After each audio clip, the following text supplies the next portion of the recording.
Patent litigation specialists versus patent licensing consultancies. Which one is better for monetizing inventions? Most inventors get this wrong. They assume monetizing a patent is just about filing it and waiting for deals. The surprising truth is that strategy and execution vary greatly depending on whether you enforce rights through litigation or negotiate licensing agreements. Patent litigation specialists are experts at enforcing patent rights in court.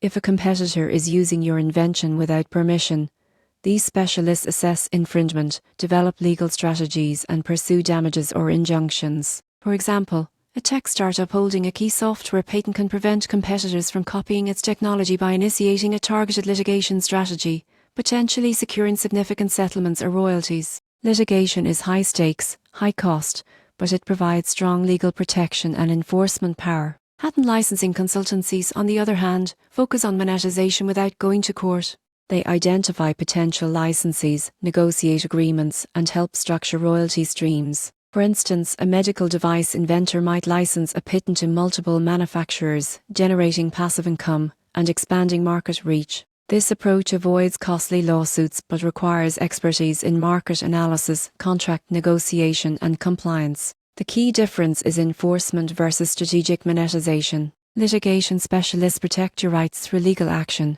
while licensing consultancies maximize revenue through collaboration and deals. Many inventors benefit from a hybrid approach, licensing to multiple partners while reserving litigation as a backup to protect core intellectual property. Takeaway is simple: understanding your goals, whether maximum revenue, market control, or legal protection, determines which approach is best. The surprising truth is that relying solely on litigation or solely on licensing often leaves potential revenue on the table. For inventors and companies, combining enforcement and strategic licensing offers the most robust path to monetizing patents effectively.